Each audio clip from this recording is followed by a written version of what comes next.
مصر کا ایک قدیم گاؤں اپنی منفرد ثقافت اور سادہ طرز زندگی کے لیے مشہور تھا۔ اس کے کھجور کے درختوں اور کچے مکانوں نے گاؤں کی خوبصورتی میں اضافہ کیا تھا، اور اس گاؤں کا ہر پہلو ماضی کی خوبصورت یاد دلاتا تھا۔ اس گاؤں میں دو دوست مظہر اور شباب رہتے تھے۔ ان کی دوستی پورے گاؤں میں مشہور تھی، اور لوگوں نے ان کے تعلقات کو مثال کے طور پر پیش کیا۔ ان کے گھر قریب تھے، اور ان کے دل ایک دوسرے کے لیے گہری محبت سے بھرے ہوئے تھے۔ مظہر اپنی بیوی اور 3 بچوں کے ساتھ خوشی خوشی زندگی گزار رہا تھا۔ وہ ایک محنتی مزدور تھا جس نے اپنی روزی کمانے کے لیے دن رات محنت کی۔ دوسری طرف شباب کے 2 بچے اور ایک بیوی تھی۔ وہ سمجھدار کارکن نہیں تھا۔ وہ ایک شکاری تھا جو شکار کرنے کے لیے جنگلوں میں گہرائی میں نکلا تھا۔ جنگلی جانوروں کا شکار کرنا اس کی زندگی کا حصہ بن چکا تھا، اور وہ اپنے شکار سے اپنے خاندان کی کفالت کرتا تھا۔ ایک دن مظہر نے شباب سے کہا کہ بھائی، میں اب سے کچھ بات کرنا چاہتا ہوں۔ میں اپنا زیادہ تر وقت اب کے ساتھ گزارتا ہوں۔ میرے دن کام پر گزرتے ہیں، اور جب میں گھر سے دور ہوتا ہوں تو میرے بچے اکیلے رہ جاتے ہیں۔ میرا سب سے بڑا خوف یہ ہے کہ وہ اکیلے رہنے کی وجہ سے مشکل میں پڑ جائیں گے۔ اگر آپ مجھ پر ایک چھوٹا سا احسان کر سکتے ہیں تو یہ بہت بڑی مہربانی ہوگی۔ شباب نے فوراً جواب دیا، دوست، احسان کا کیا فائدہ؟ تمہاری کیا درخواست ہے؟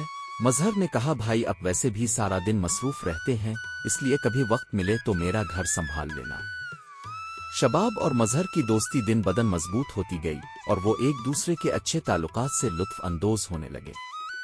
ایک دن وہ بوڑھا آدمی جو ایک دور دراز علاقے میں رہتا تھا، اچانک ان کے گھر پہنچا اور کچھ دن وہیں رہا۔ مظہر کے والد بہت سمجھدار اور تجربہ کار آدمی تھے۔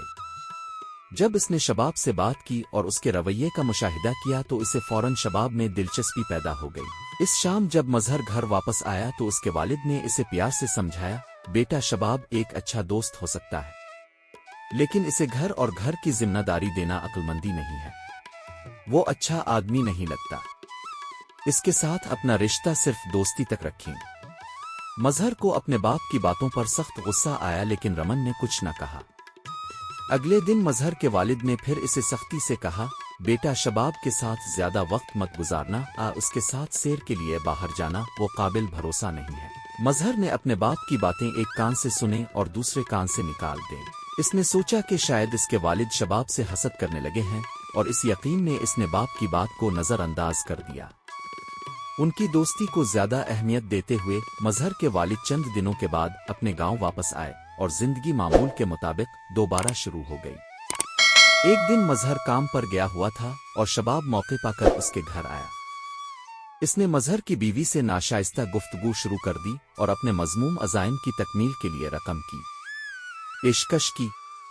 مظہر کی بیوی، جو کہ ایک سمجھدار خاتون تھی، نے اسے سختی سے انکار کر دیا، لیکن شباب، جو اب اپنے ناپاک ارادوں پر ڈٹا ہوا تھا، اصرار کرنے لگا اور دھمکیاں دینے لگا، اور کہا کہ اگر تم میری بات نہ مانو گے تو میں مظہر سے جھوٹ بولوں گا کہ تم نے مجھ سے تعلقات قائم کرنے کی کوشش کی۔ عربوں کا مشارہ پردہ اور عزت کا محافظ تھا، اور مظہر کی بیوی اپنی عزت اور خاندان کی بدنامی کے خوف سے خوفزدہ ہو گئی۔ اس خوف اور حماقت کی وجہ سے وہ شباب کے دباؤ میں آ گئی اور ناجائز تعلقات کا سلسلہ شروع ہو گیا۔ یہ رشتہ اب ایک دن کا نہیں رہا بلکہ روز کا معمول بن گیا تھا۔ وقت گزرتا گیا اور مظہر بے خبر اپنی روزمرہ کی زندگی میں مصروف رہا۔ مظہر کی بیوی کو بہت تکلیف ہوئی، اور اپنے گناہوں کی وجہ سے اس میں اپنے شوہر کو سچ بتانے کی ہمت نہیں تھی۔ ایک دن مظہر کے والد اور والدہ اچانک ان کے گھر آ گئے۔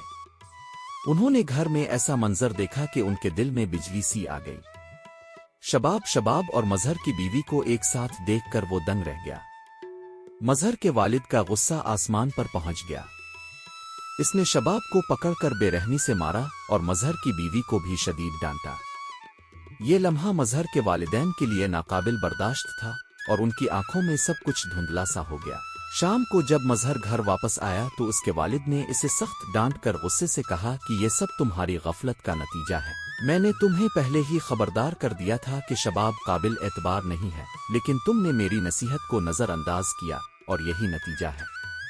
یہ سب سن کر مظہر پریشان ہو گیا۔ وہ شرمندہ اور چونک کر وہیں کھڑا رہا۔